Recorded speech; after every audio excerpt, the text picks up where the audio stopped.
Hello, everyone, and welcome to another one of my English class. I hope that you enjoy this lesson today. Let's get started. So, I want to talk to you today about parts of speech. Jadi, akan bahas tentang part of speech. Nah, part of speech ini adalah kelas kata kalau di Indonesia kan. Nah, the term part of speech refers to the role a word plays in a sentence. Jadi, istilah part of speech atau kelas kata ini mengarah pada peran yang diperankan sebuah kata di dalam kalimat. Nah, jadi mengarah pada peran yang diperankan sebuah kata di dalam kalimat. Jadi maksudnya, di setiap kalimat-kalimat itu kan terdiri dari susunan kata-kata ya. Nah, kata-kata itu sendiri, mereka itu punya peran masing-masing atau punya kelas masing-masing. Gitu, punya fungsi masing-masing. Jadi tidak sama gitu ya, kata-kata yang ada di dalam kalimat itu tidak sama, mereka ada kelasnya masing-masing, ada kelas katanya masing-masing gitu. Jadi misalnya contohnya kalau kalian ikut kepanitiaan misalnya. Nah, di kepanitiaan kan biasanya ada pembagian tugas. Pembagian tugas berupa pembagian seksi-seksi tertentu. Jadi misalnya ada yang seksi acara, seksi dokumentasi, seksi perlengkapan, ya kan, keamanan dan sebagainya. Nah, artinya itu kan orang-orang yang tergabung di dalam seksi-seksi itu, mereka kan punya peran atau fungsi tertentu yang berbeda dengan yang lain gitu. Punya peran masing-masing. Nah, kira-kira di dalam bahasa ya ada konsep yang serupa. Jadi yang seperti saya jelaskan tadi ya. Part of speech. Jadi setiap kata-kata di dalam kalimat itu punya peran yang berbeda gitu. Nah, inilah yang dinamakan part of speech. Sebentar lagi akan kita lihat apa sih peran-peran itu gitu. Nah, so every word is a part of speech. Jadi setiap kata adalah bagian dari part of speech atau kelas kata. Gitu ya. Nah, kelas kata. Oke. Jadi ada 8 kategori kelas kata. Yang pertama ada noun atau kata benda, ada adjectives atau kata sifat, ada verb atau kata kerja, ada pronoun atau kata ganti, ada adverbs atau kata keterangan, ada preposition atau kata depan, ada conjunction kata penghubung, dan ada interjection atau kata seru. Gitu ya. Nah, ini adalah 8 kategori di dalam part of speech. Jadi maksudnya kalau kita kaitkan dengan tadi, di dalam kalimat itu pasti ada yang berperan sebagai noun atau kata benda, ada juga yang sebagai adjectives, kata sifat, verb, dan lain sebagainya gitu. Itulah maksudnya yang tadi. Itu ya. Nah, tapi untuk materi ini tentu kita tidak akan bahas semuanya ya. Karena terus terang sangat banyak ini kalau mau dibahas semuanya gitu. Jadi kita akan mulai dari yang paling pertama saja ya, yaitu noun. Nah, noun. Noun ini apa?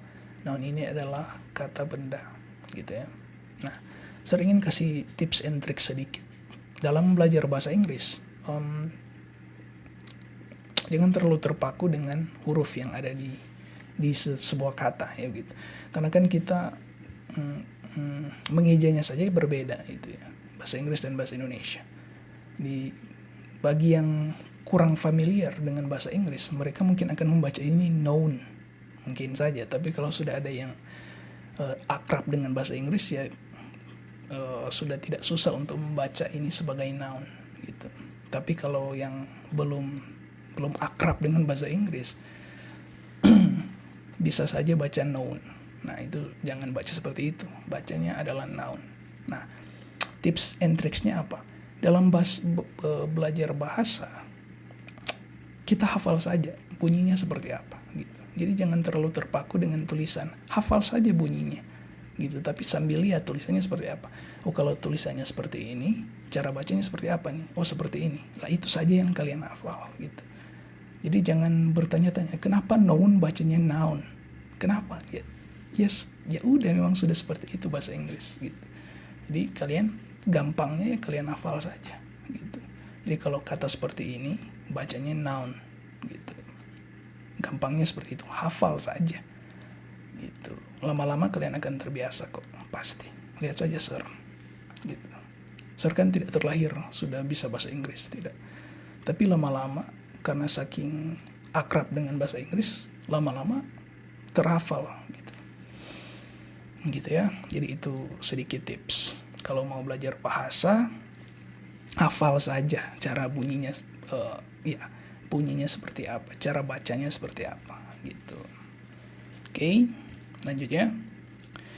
Noun is a word used to indicate the name of a thing, such as the name of a person, profession, place, animal, day, plant, idea, etc.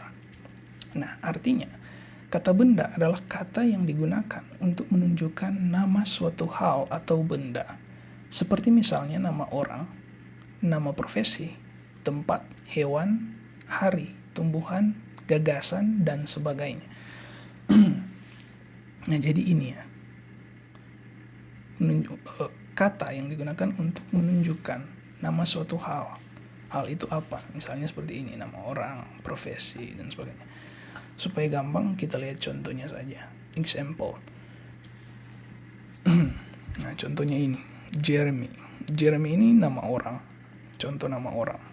Nah, ini adalah termasuk ke dalam kata benda, itu ya, nama orang. Nah, perhatikan penulisannya. Kalau nama orang, dia harus selalu diawali dengan huruf capital atau huruf besar, karena nama orang, gitu ya. Nah, di sebelahnya ada teacher, kata teacher. Nah, mungkin ada yang bertanya-tanya, kenapa kata teacher masuknya kata benda? Masuknya ke kategori kata benda. Kenapa seperti itu? Bukankah teacher ini adalah nama pekerjaan? Ya iya, memang nama pekerjaan memang, atau nama profesi. Nah, tapi ini bukan kata kerja. Ingat di materi sebelumnya, kata kerja itu adalah kata yang melambangkan sebuah aksi atau sebuah tindakan, gitu ya. Nah, teacher ini itu nama profesi, bukan melambangkan sebuah. Begini loh, kata kerjanya ini adalah teach, gitu. Teach itu artinya apa? Mengajar, gitu. Kalau mengajar kan dia melambangkan aksi, sebuah tindakan. Itu baru kata kerja. Tapi kalau teacher, ini adalah nama sebuah profesi. Kalau nama sebuah profesi, nama sebuah pekerjaan, berarti jatuhnya ke kata benda. Berarti dia masuknya ke kategori kata benda, ke noun, gitu, teacher. Kata kerjanya apa ya? Teach. Itu baru kata kerja. Teach, yaitu mengajar. Kalau itu baru kata kerja. Kalau teacher, itu adalah nama profesi. Nah, kalau nama profesi berarti dia sebuah kata benda, gitu. Meskipun profesi itu adalah nama pekerjaan, gitu. Oke, jadi kita harus nanti jelaskan lebih lagi soal kata kerja ini supaya kalian paham, gitu ya. Nah, itu ya. Jadi teacher ini adalah kata benda. Karena apa? Dia adalah nama sebuah profesi atau nama sebuah pekerjaan, gitu. Jadi bedakan, kalau kata kerja, sekali lagi, kata kerja itu kata yang melambangkan sebuah tindakan atau sebuah aksi, gitu. Misalnya teach atau mengajar, itu baru kata kerja. Itu. Tapi kalau teacher atau guru atau pengajar, berarti itu adalah kata benda, karena nama profesi atau nama pekerjaan. Oke. Nah, lalu selanjutnya ada Yogyakarta. Nih, miring. Yogyakarta ini juga sama, huruf Y-nya ditulis dengan menggunakan huruf capital atau capital letters. Yogyakarta itu nama tempat, dan dengan demikian dia adalah kata benda, gitu. Oke. Nah, selanjutnya ada eagle. Eagle ini burung elang, nama hewan, berarti dia adalah kata benda. Di bawah Yogyakarta ada jasmine. Jasmine ini nama tumbuhan, artinya bunga melati, gitu. Nah, jasmine ini sendiri dia bisa juga dipakai sebagai nama orang. Tapi kalau dalam konteks ini dia adalah, yang saya maksudkan adalah jasmine dalam konteks nama tumbuhan. Dalam hal ini bunga melati. Kalau mau jadikan jasmine menjadi nama orang, bisa. Tapi huruf J-nya ini harus jadi huruf capital, gitu. Oke. Nah, selanjutnya ada sebuah gagasan atau sebuah ide, yaitu demokrasi atau demokrasi. Ini kan ada sebuah gagasan, ya kan? Nah, ini juga adalah kata benda gitu. Tapi bukan benda yang bisa kita sentuh dengan menggunakan panca indera ya begitu. Bukan, tapi ini adalah sebuah kata benda yang abstrak gitu. Tapi dia adalah kata benda. Jatuhnya dia adalah ke kategori kata benda, demokrasi. Sebuah demokrasi gitu. Jadi cara gampangnya adalah menguji dengan menaruh sebuah kata di dalam berpasangan dengan sebuah gitu. Jadi kalau sebuah ditambah misalnya dipasangkan seperti ini, demokrasi. Sebuah demokrasi. Cocok nggak? Cocok. Berarti dia kata benda gitu. Oke. Misalnya sebuah bahagia, ya tidak cocok kan, harusnya sebuah kebahagiaan. Berarti kalau bahagia bukan kata benda. Kebahagiaan kata benda, karena cocok kalau taruh misalnya sebuah kebahagiaan, cocok gitu. Tapi kalau sebuah bahagia nggak cocok, berarti ini kata bahagia ini bukan kata benda gitu. Berarti kalau ya itu tips and tricksnya, pakai taruh dia di dalam berpasangan dengan kata sebuah gitu. Jadi misalnya ini demokrasi, sebuah demokrasi, cocok tidak? Cocok. Itu kata benda. Oke. Nah, lanjut ya. Nah, lanjut ke the kinds of noun atau macam-macam kata benda. Nah, Sir membagi ini menjadi 4. Oke. Yang pertama, according to its form atau menurut wujudnya, menurut si wujud si kata benda ini. Yang kedua, according to the amounts, menurut jumlahnya. Lalu yang ketiga ada according to how it's calculated, menurut cara perhitungannya. Dan yang keempat, according to the gender classification atau menurut klasifikasi jenis kelamin. Gitu ya. Jadi kata benda sendiri pun dia juga memiliki klasifikasi tersendiri begitu. Jadi bukan cuma satu jenis gitu. Jadi kata benda pun terbagi ke beberapa klasifikasi gitu ya. Nah, jadi ini ada special note. Nah, coba perhatikan kata its ya. Its ini. Kata ini.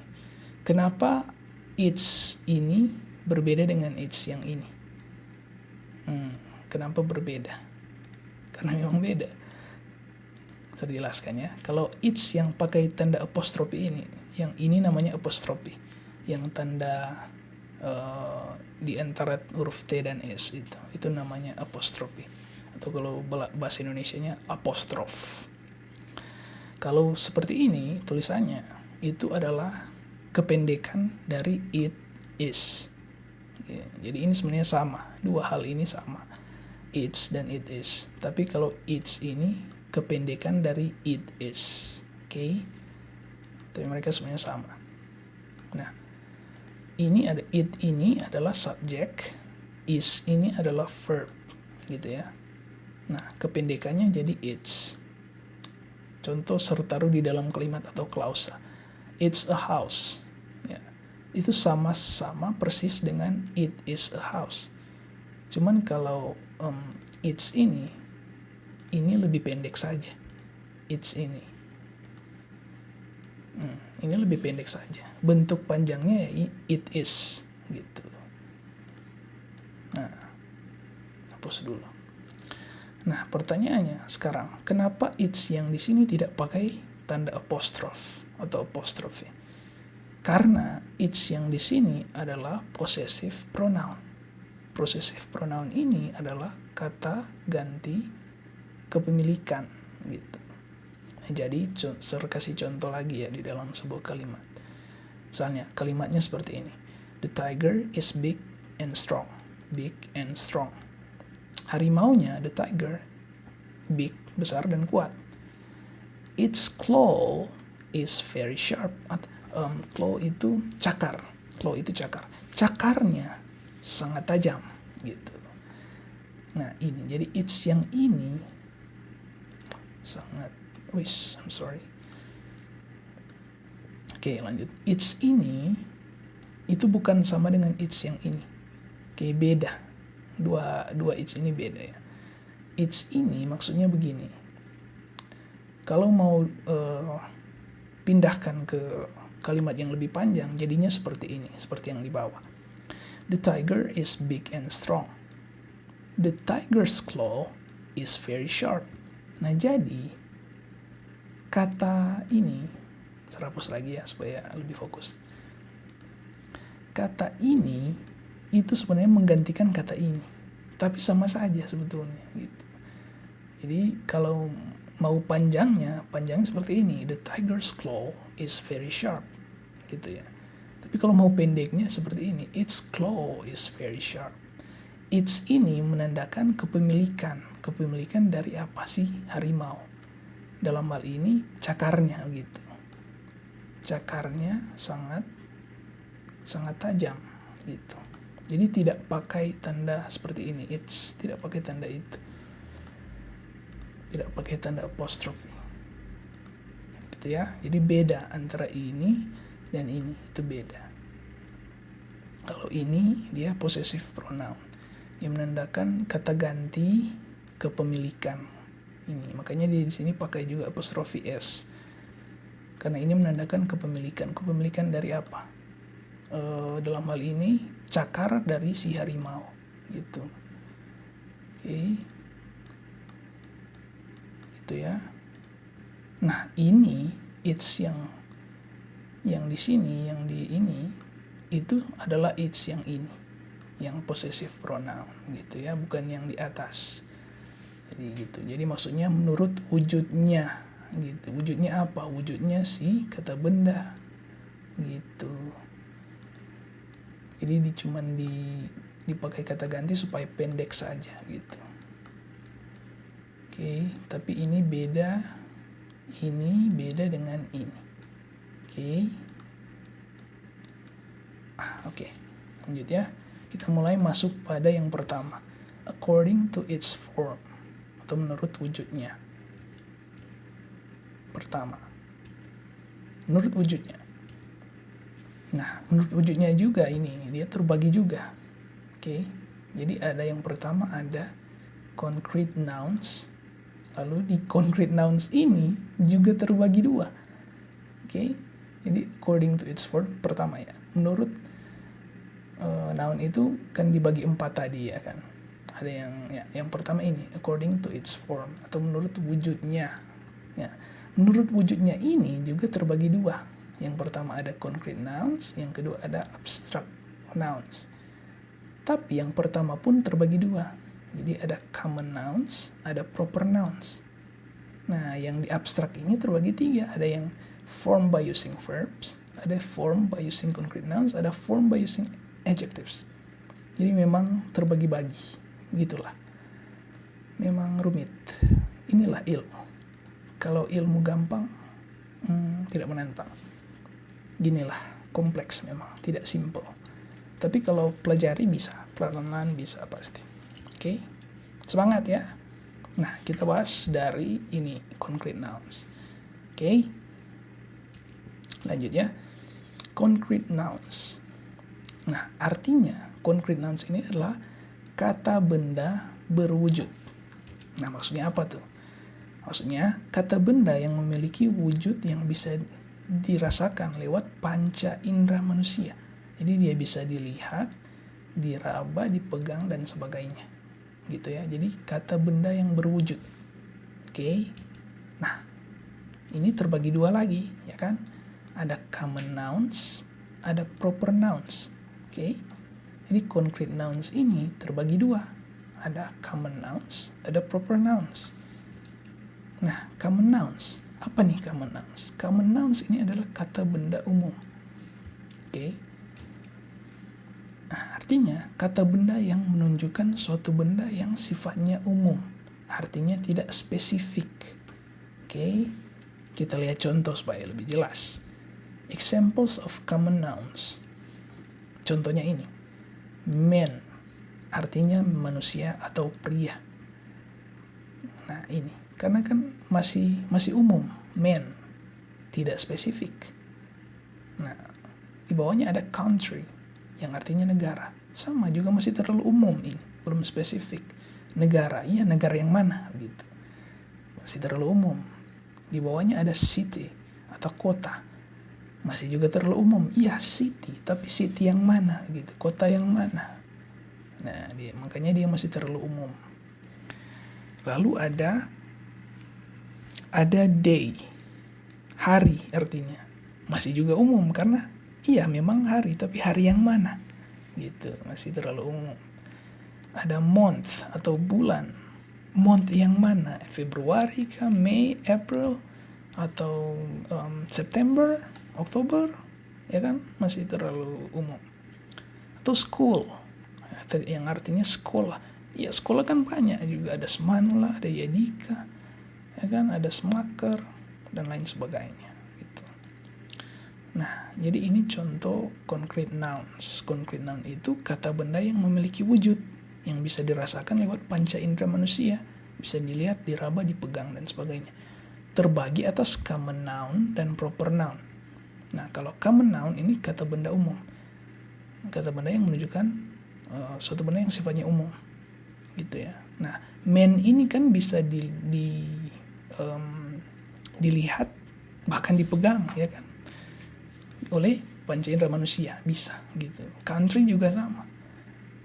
Bisa dilihat, city juga begitu, day, month, school, gitu ya. Nah, lanjut saja ya. Nah, bagaimana dengan proper nouns? Atau kata benda spesifik. Kata benda spesifik. Apa nih? Artinya, kata benda yang menunjukkan nama orang, negara, kota, hari, bulan, sekolah, dan sebagainya. Jadi ini bedanya dengan yang common tadi. Bedanya dengan yang ini, kalau proper nouns ini lebih spesifik. Ya, dia lebih spesifik. Gitu.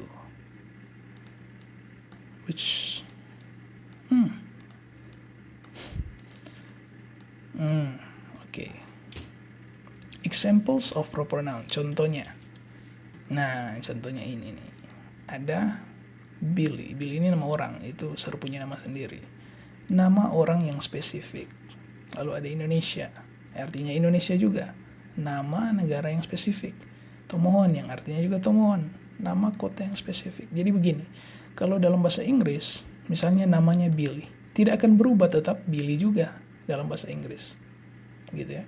Indonesia juga, Indonesia bahasa Inggris. Ini bahasa Indonesianya, Indonesia juga. Sama juga Tomohon juga.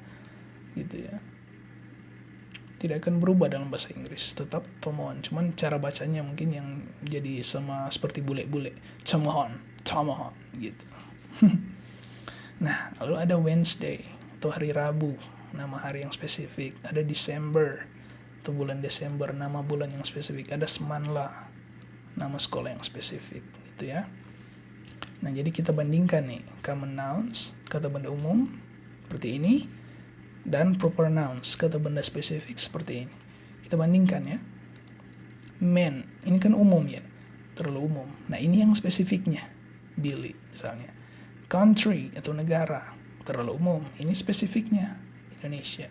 Jadi common noun ini yang umum, proper noun ini yang spesifik. Lalu ada city, Tomohon misalnya. Day, Wednesday, hari Rabu. Month, Desember atau bulan Desember. School, Semanla, gitu. Nah, kalau kalian perhatikan juga, selain perbedaan spesifik dan umum, kalau proper noun itu harus selalu pakai ini, huruf capital, gitu. Pakai, bukan selalu, biasanya, mungkin ya. Iya. Biasanya pakai huruf capital, oke? Karena kan dia nama sesuatu ya, nama orang, nama negara, nama tempat, nama hari, nama bulan, nama tempat, gitu. Jadi pakai capital letter, gitu ya. Proper noun. Biasanya pakai capital letter sih, biasanya. Oke. Nah, sekarang ke abstract nouns. Kata benda yang tidak berwujud. Nah, artinya kata benda yang tidak berwujud atau tidak dapat dirasakan oleh panca indera manusia. Jadi tidak bisa dilihat, tidak bisa diraba, dipegang dan sebagainya. Kalau tadi negara kota kan masih bisa dilihat, gitu. Jadi itu masih proper, masih konkret. Tapi kalau abstrak ya berarti tidak bisa dilihat, gitu. Oke. Nah, abstract noun ini juga terbagi 3. Yang pertama, formed by using verbs, dibentuk dengan menggunakan kata kerja. Formed by using concrete noun, dibentuk dengan kata benda konkret yang tadi. Lalu dibentuk juga menggunakan adjective atau kata sifat. Gitu ya. Nah, yang pertama, formed by using verbs. Ini dilakukan dengan menambahkan akhiran ment pada akhir kata kerja atau verb. Karena kan dibentuk pakai verb. Nah, jadi gini aturannya, dengan menambahkan akhiran ment pada akhir kata kerja. Contohnya seperti ini. Verbnya misalnya develop, artinya mengembangkan, gitu ya. Nah, kenapa ini kata kerja? Karena melambangkan atau menunjukkan sebuah tindakan atau aksi, ya kan? Mengembangkan, berarti sedang mengembangkan gitu. Jadi aksinya ini kalau mau dijadikan abstract nouns atau kata benda tidak berwujud, dia ditambahkan akhiran ment menjadi development gitu. Artinya pun berubah menjadi dari mengembangkan jadi pengembangan gitu ya. Ini kan beda, mengembangkan dan pengembangan. Sudah beda artinya. Kalau mengembangkan masih di kata kerja, kan? Kalau pengembangan sudah kata benda. Gitu. Jadi kalau membayangkannya mungkin mengembangkan ini tindakan yang sedang dilakukan, ya kan? Tindakan yang sedang dilakukan, dengan demikian dia adalah kata kerja. Pengembangan adalah hasil dari apa yang dikerjakan di sini. Ini, gitu. Gitu ya. Jadi kata kerja itu adalah proses aktivitasnya, ya kan? Sedangkan pengembangan ini adalah hasil dari ini, dari tindakan mengembangkan itu, gitu ya. Nah itu tuh. Nah yang kedua ada measure atau mengukur, sama dia juga kata kerja karena kan melambangkan sebuah tindakan, sebuah aksi. Aksi apa nih? Aksi mengukur, gitu. Hasilnya apa? Hasilnya sebuah pengukuran. Ya, itu measurement. Gitu ya. Nah, jadi ditambah ment jadi measurement. Dari verb, dari kata kerja dia berubah menjadi kata benda abstrak, measurement. Kenapa di abstrak? Karena tidak bisa dilihat, diraba maupun dipegang oleh panca indera. Pengukuran kan, pengukuran. Cuman ada di di pikirannya kita gitu. Konsep yang kita ciptakan dalam pikiran kita, pengukuran. Gitu ya. Lalu ada agree. Agree ini menyetujui. Menyetujui. Ini kata kerja, menyetujui. Oke. Kalau ditambah menjadi agreement, menjadi persetujuan. Sekali lagi, ini adalah aktivitasnya, ini adalah hasil dari aktivitas itu. Ya kan? Hasil dari aktivitas itu. Jadi dari tindakan menyetujui, lahirlah sebuah persetujuan. Nah, gitu ya. Nah, yang terakhir ada advertise. Advertise ini mengiklankan. Nah, menjadi kata benda menjadi advertisement atau periklanan. Sekali lagi, dari kegiatan ini mengiklankan, lahirlah produk ini, gitu, periklanan, gitu. Hasilnya ini periklanan, gitu ya. Nah, saya hapus dulu. Oke, sudah. Nah, inilah gitu ya, form by using verb dibentuk dengan menggunakan kata kerja. Dengan menambahkan ment, akhiran ment ya, di dalam setelah kata kerja, pada akhir kata kerja. Jadi develop jadi development, measure jadi measurement, agree jadi agreement, advertise jadi advertisement. Special note atau catatan khusus. Tidak semua verb atau kata kerja bisa ditambahkan akhiran men. Nah, ini penting ya untuk dipahami. Jangan mentang-mentang ini aturannya lalu semua kata kerja kalian tambahkan men. Tidak seperti itu.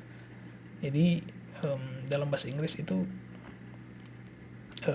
ada yang pakai men, ada yang pakai yang lain gitu ya. Sederhananya begitu. Jadi tidak semua kata kerja kita tambahkan men lalu jadi kata benda abstrak, tidak begitu. Gitu. Oke, cuman ada beberapa. Contohnya ini. Nah, sekarang yang aturan lain juga.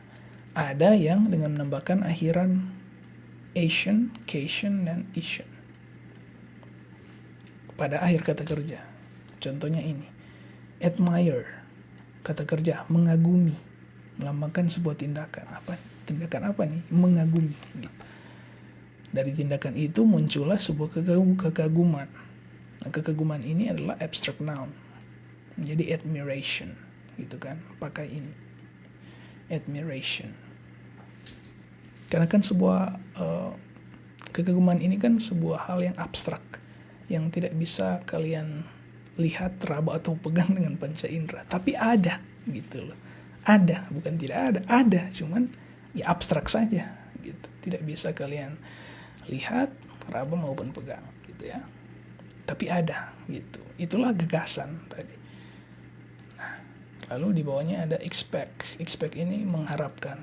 Dari kegiatan mengharapkan ini muncullah sebuah harapan, gitu kan. Expectation, gitu. Jadi dia expectation. Jadi kalau mau merubah kata kerja expect menjadi kata benda, tambahkan Asian ini. Jadi expectation, gitu. Kalau ada classify, menggolongkan menjadi classification, compete menjadi competition, repeat jadi repetition, compose jadi composition, gitu. Mengarang ini mengarang lagu, ya kan, mengarang sebuah tulisan menjadi sebuah karangan, gitu. Oke. Kan masuk seperti tadi saya bilang, tips and trick supaya gampang menentukan kata benda. Coba pasangkan dengan kata sebuah karangan, cocok nah, berarti kata benda. Kalau misalnya sebuah mengarang, nggak cocok, berarti mengarang itu bukan kata benda tapi kata kerja, gitu. Compose, composition, itu ya. Semoga tidak terlalu sulit untuk dipahami. Semangat, ganbatte kudasai. Nah, special note. Tidak semua verb atau kata kerja bisa ditambahkan akhiran, ya seperti tadi sih, basically sama juga. Tidak semua kata kerja bisa kita tambahkan akhiran-akhiran ini, gitu ya.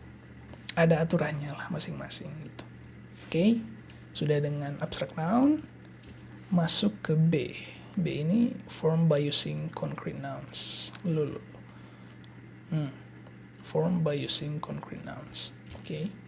Dengan menambahkan akhiran ship atau hood pada akhir kata benda berwujud atau concrete noun. Oke. Jadi dari noun ke noun juga, gitu. Tapi dari concrete noun menjadi abstract noun. Oke. Nah, contohnya ini, teman atau friend, ya kan? Friend ini kan bisa kalian lihat dengan panca indera, ya kan? Nah, kalau mau dirubah menjadi abstract noun, ya jadi friendship, sebuah pertemanan. Jadi dari kata benda jadi kata benda, tapi beda. Ini kata benda ini bisa dilihat, diraba. Kan friend kan bisa kalian pegang, ya kan, teman kalian. Tapi kalau friendship, ya bagaimana bisa dipegang gitu, sebuah friendship. Itu tapi ada gitu, tapi dia sebuah gagasan yang ada di pikiran kita, tapi tidak bisa kita pegang, kita rasakan, kita lihat dengan panca indera, tapi ada gitu. Friend jadi friendship, jadi dari concrete menjadi abstrak. Nah, ada brother atau yang artinya saudara laki-laki menjadi brotherhood, pertemanan antar laki-laki. Sister jadi sisterhood atau pertemanan antar perempuan, gitu ya. Ini semuanya menjadi abstract noun. Oke. Nah, special note. Sama juga, tidak semua kata benda berwujud konkret, ya, concrete noun yang bisa ditambahkan akhiran sif. Sama dengan yang tadi, tidak semua kata benda concrete noun bisa ditambahkan dengan ini dan ini, gitu.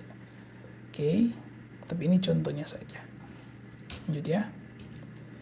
Yang C, form by using adjective, dibentuk dengan menggunakan kata sifat.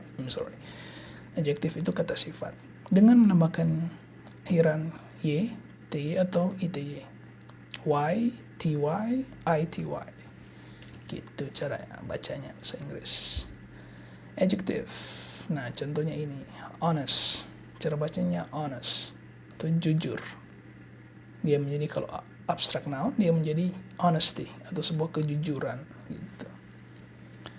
Beautiful, cantik. Ini kata sifat ya. Kata sifat. Ya. Dia menjadi beautiful, hilang fullnya jadi beauty. Kecantikan artinya. Sekali lagi, diuji lagi pakai kata sebuah kecantikan. Cocok nak? Cocok. Kalau ini sebuah cantik, cocok nak? Tidak cocok. Berarti bukan kata benda gitu. Kata sifat. Contoh ini juga misalnya sebuah jujur, contoh. Cocok enggak? Ya tidak. Masa sebuah jujur tidak cocok. Tapi kalau sebuah kejujuran cocok. Berarti kata benda gitu. Honest jadi honesty. Oke. Lalu beautiful jadi beauty. Kalau bahasa Inggris gampang lihatnya, cuman dia lihat ini saja. Akhir-akhirnya saja itu. Able, ability. Pure jadi purity gitu. Jadi dari kata sifat jadi kata benda abstrak atau yang abstrak. Ini kejujuran ini kan tidak bisa kalian pegang, raba, tapi ada gitu. Bukan tidak ada. Cuman tidak bisa dirasakan langsung oleh panca indera, tidak bisa dipegang, diraba dan sebagainya. Gitu ya. Kecantikan ini juga sama, memang ada gitu, tapi itu kan sebuah konsep saja gitu, sebuah konsep kecantikan gitu. Yang kalian pegang ya orang, bukan kecantikan gitu. Kalau misalnya ada teman kalian yang cantik, apakah kalian bisa apakah kalian bisa memegang kecantikan itu? Tidak bisa. Kecantikan ini adalah sebuah konsep. Okay. Sebuah konsep dalam pikiran yang kalian pegang ketika kalian pegang teman kalian yang cantik. Ya, itu orangnya begitu. Bukan kecantikan. Kecantikan itu adalah konsep yang muncul dalam pikiran kita. Gitu, makanya dia abstract noun. Abstract noun. Alright. Lanjut ya. Belum selesai. Nah, special note, tidak semua kata sifat atau adjective bisa ditambahkan akhiran y, t atau ity. Itu tidak bisa. We can't do that. Oke. Nah, sekarang yang kedua nih, baru yang kedua ini, according to the amounts, menurut jumlahnya. Nah, jadi ada singular nouns, ada plural nouns. Apa tuh artinya? Singular nouns artinya kata benda tunggal. Apa artinya? Kata benda yang menunjukkan bahwa benda itu tunggal atau tidak lebih dari satu. Examples, contohnya book, ya berarti cuma satu book. Teacher atau guru, car, key, family, Billy nama orang, namanya sir, table, chair, country, door, man, woman. Jadi cuma satu ya. Kata benda tunggal atau singular. Saya pikir cukup jelas. Oke, lanjut saja ya. Plural nouns atau kata benda jamak. Artinya kata benda yang menunjukkan bahwa benda itu jamak atau lebih dari satu. Gitu. Nah, caranya adalah dengan menambahkan akhiran s, is atau ies, s, es atau ies. Gitu. Pada akhir kata benda. Examples. Books jadi books, jadi buku-buku. Teacher jadi teachers, guru-guru. Cars jadi mobil, ya, car jadi cars, artinya mobil-mobil dan sebagainya. Gitu ya. Nah ini jadi families, dia pakai ini IES. Tables, ada yang classes, jadi ini pakai ini. Nah kalau perhatikan ini ya, men yang tadi kan pakai huruf A, kalau ini sudah pakai E. Nah ini artinya sudah plural. Jadi dia kalau lebih dari satu, dia tidak pakai huruf A, tapi pakai huruf E atau huruf, ya kalau dalam bahasa Inggris ini bacanya I, kan A B C D E F G gitu kan, beda cara menyebutnya. Nah kalau ini juga sama, kalau pakai huruf I berarti dia jamak atau lebih dari satu, tapi kalau dia pakai huruf pakai huruf A atau A kalau bahasa Inggris berarti dia singular atau satu gitu ya. Nah sekali lagi ini ya, huruf E berarti lebih dari satu, woman ya kan, man. Okay. Plural nouns artinya kata benda yang lebih dari satu. Nah ini juga nih catatan, tidak semua countable nouns mempunyai aturan ini. Beberapa kata tertentu tidak mengikuti aturan yang sama. Contohnya ini dua, woman and man gitu. Okay. Nah yang ketiga sekarang, according to how it's calculated, menurut cara perhitungannya. Nah kalau ini terbagi dua, ada countable noun, ada uncountable nouns. Pertama, countable nouns apa nih? Artinya adalah kata benda yang dapat dihitung. Kata benda yang menunjukkan nama benda atau orang yang jumlahnya dapat dihitung. Nah itu masih berkaitan dengan yang tadi, singular, plural, masih berkaitan dengan yang tadi, beririsan gitu ya. Nah jadi gampangnya kalau dia punya bentuk plural berarti dia masuk ke countable noun gitu ya, seperti ini. Kalau ada bentuk pluralnya, ada ES, ada ES, ada IES, IES, berarti dia masuk ke countable noun gitu ya. Jadi dia bisa dihitung dengan cara yang biasanya gitu, books gitu ya. Nah yang mungkin agak membingungkan adalah uncountable nouns. Nah kata benda yang tidak dapat dihitung, maksudnya apa ini? Kata benda yang menunjukkan nama benda yang jumlahnya tidak dapat dihitung, tanda kutip, dengan cara biasa. Jadi tidak dapat dihitung dengan cara biasa, melainkan dia memerlukan sebuah takaran, timbangan, atau alat ukur lain. Oke, contohnya water atau water. Kalau orang Amerika bacanya water. Kalau orang Inggris water atau wah gitu. Artinya air. Kan you tidak bisa bilang two water atau dua air, kan tidak bisa. Atau rice, kan kita tidak bisa bilang 5 air, tidak bisa kan gitu. Atau 5 waters, kan tidak bisa gitu. Itu maksudnya uncountable noun. Jadi dia memerlukan sebuah takaran atau timbangan gitu. Jadi misalnya ukur pakai volume gitu, berapa nih, atau berat berapa kilo gitu, atau berapa kubik kalau volume itu. Atau rice, kita kan tidak bisa ke warung, misalnya ke warung lalu minta beli 10.732 beras, kan tidak seperti itu. Kita pakai ukuran lain, misal beli 3 kg beras gitu. Nah itulah yang dimaksud di sini, timbangan atau alat ukur lain. Jadi cara menghitungnya bisa dihitung sebetulnya, cuman tidak dengan cara yang biasa. Berbeda dengan kalau kita mau hitung buku misalnya. Kalau buku kan ya hitung saja 2, 3, 4, 5 buku bisa. Tapi kalau rice, kalau beras, ya bagaimana mau hitung beras itu? Ribuan gitu ya. Itu maksudnya. Nah juga ini milk, oil atau minyak, atau rain, hitung juga tuh hujan berapa tetes hujan gitu. Atau ice atau es, sugar, salt, atau ini patience, ukur bagaimana patience atau kesabaran. Atau motivation, ukur bagaimana, pakai apa gitu. Tapi ada alat ukurnya, pakai ya alat ukur lah pokoknya. Tapi itulah maksudnya, poinnya adalah inilah uncountable nouns. Kata benda yang jumlahnya ini tidak dapat dihitung dengan cara biasa, gitu, melainkan memerlukan sebuah takaran, timbangan, atau alat ukur lain, gitu maksudnya. Nah, cara gampangnya adalah lihat saja uncountable nouns itu dia tidak punya bentuk plural. Jadi tidak ada yang namanya waters.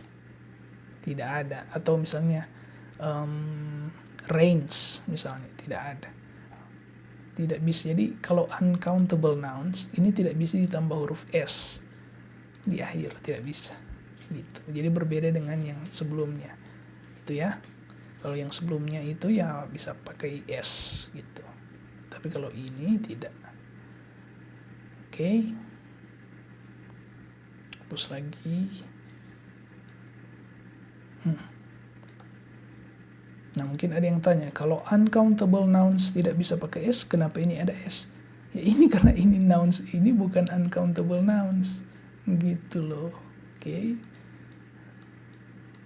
Uncountable nouns adalah ini, examplesnya nih. Yang di kotak ini nih. Inilah uncountable nouns. Gitu. Kalau ini countable nouns ini kata ini. Gitu ya. Oke. Nah, yang terakhir nih, ini sangat terakhir dari materi ini. According to gender classification, menurut klasifikasi jenis kelamin. Nah, ada masculine gender nouns, ada feminine gender nouns. Ada masculine, ada feminine. Bukan feminim, tapi feminine. Pakai N. Nah, masculine gender nouns itu kata benda yang menunjukkan nama objek yang berjenis kelamin laki-laki. Sedangkan feminine gender nouns kata benda yang menunjukkan nama objek yang berjenis kelamin perempuan. Oke, supaya jelas kita lihat contohnya saja. Ini masculine gender nouns ada ini, feminine gender nouns ada ini. Jadi contohnya ini, father yang artinya ayah. Kalau di feminine jadi mother, artinya ibu. Brother, saudara laki-laki, kalau di feminin jadi sister, saudara perempuan. Son, anak laki-laki. Daughter, jadi anak perempuan. Boy, anak laki-laki. Girl, anak perempuan. Nah, ini dua hal ini kalau diterjemahkan sama, tapi beda konteks. Kalau son ini kalau kalian punya anak laki-laki kalian panggilnya son, gitu ya. Tapi kalau menyebut anak yang bukan anak kalian, ya boy saja bisa. Gitu ya. Ini juga sama. Daughter ini konteksnya untuk putri kalian, gitu ya. Tapi kalau ini bisa untuk umum bisa. Oke. Bisa untuk umum. Tapi ini juga boy ini juga bisa kalian gunakan untuk anak kalian sendiri, gitu. Atau girl ini juga bisa untuk anak kalian sendiri. Gitu. Jadi kalau boy and girl ini bisa untuk anak kalian sendiri. Tapi kalau daughter and son ini harus ke anak kalian sendiri. Jadi tidak bisa ke anak orang lain ini kalian panggil son. Tidak bisa dong. Misalnya anak laki-laki orang lain lalu kalian panggil son, lo tidak bisa. Kan bukan anak kalian gitu. Ini juga begitu. Ini cuma terbatas untuk anak kalian sendiri. Daughter. Gitu ya, dan son gitu. Kalau di bawahnya girl and boy ini bisa untuk umum. Ini bisa untuk umum, ini bisa untuk umum. Oke, lanjut ya. Man artinya pria. Sekali lagi, kalau pakai huruf A, ini artinya satu atau tunggal. Oke. Tunggal. Tapi kalau dia pakai huruf E, I, gini, berarti itu jamak atau lebih dari satu. Oke. Sama juga dengan woman ini. Kalau dia pakai huruf E, woman, berarti dia lebih dari satu. Tapi kalau dia pakai huruf A seperti ini, berarti cuma satu, singular, gitu ya. Cara bacanya sama persis, man, woman. Mau dia plural, mau dia pakai huruf I atau E, kalau bahasa Indonesia kan E. Kalau bahasa Inggris bacanya I, gitu ya. Ya memang agak bingung memang karena orang Indonesia. Gitu gitu ya. Jadi cara bacanya sama. Mau penulisannya seperti ini, misalnya man, saya punya tulisan bisa ya karena cuma pakai mouse. Misalnya ini man, cara bacanya sama persis, cuman artinya beda. Kalau ini plural atau jamak, kalau ini singular atau satu saja, gitu ya. Nah, oke, jadi man artinya pria atau laki-laki, sama woman artinya perempuan. Monk ini biarawan. Kalau di Katolik biasanya begitu ya, monk biarawan. Nun ini biarawati. Lion singa jantan, lioness singa betina. Actor atau harusnya ini pakai K, aktor kalau bahasa Indonesia, aktor gitu ya, ini bahasa Indonesianya aktor gitu ya. Nah, kalau femininnya actress atau aktris, bukan artis. Beda artis dan actress, oke. Lalu ada king yang artinya raja, ada queen yang artinya ratu, ada prince ini pangeran, princess ini putri, Mr. atau tuan, and Mrs. atau nyonya. Jadi tulisannya pakai T, tapi huruf T-nya ini silent atau tidak dibaca. Jadi cuman baca Mrs. gitu ya. Mrs. karena ini kata ini punya double meaning. Jadi kalau kita bacanya mistress itu meaningnya lain gitu. Artinya lain lah dan artinya buruk sih gitu ya. Artinya buruk kalau kita baca mistress gitu. Tapi kalau kita baca Mrs. itu yang benar gitu ya. Oke. Nah, sudah nih selesai. Aduh, semoga kalian mengerti ya. Karena ini memang materi yang mungkin kompleks ya untuk dipelajari. Tapi kalau kalian mau belajar bahasa Inggris, harus pelajari sih ini, karena di tes yang dites itu yang seperti ini gitu. Yang dites di soal-soal, misalnya kalau kalian mau masuk perguruan tinggi kemanapun ya, yang dites adalah yang seperti ini gitu. Jadi ya sebaiknya kalian pelajari, walaupun memang butuh usaha ekstra. Ya apa sih yang di dunia ini yang tidak butuh usaha gitu. Jadi memang dalam usaha kalian untuk belajar apapun, bukan cuma bahasa Inggris, ya pasti memang akan mendapatkan bertemu dengan rintangan, halangan, kesusahan ya kan. Tapi ya harus kalian jalani, karena kalau tidak melewati itu ya bagaimana kalian bisa gitu. Jadi ya semangat saja, oke? Semangat, and I'll see you again next time. Thank you, and thank you for your time and attention. I'll see you again next time. Bye.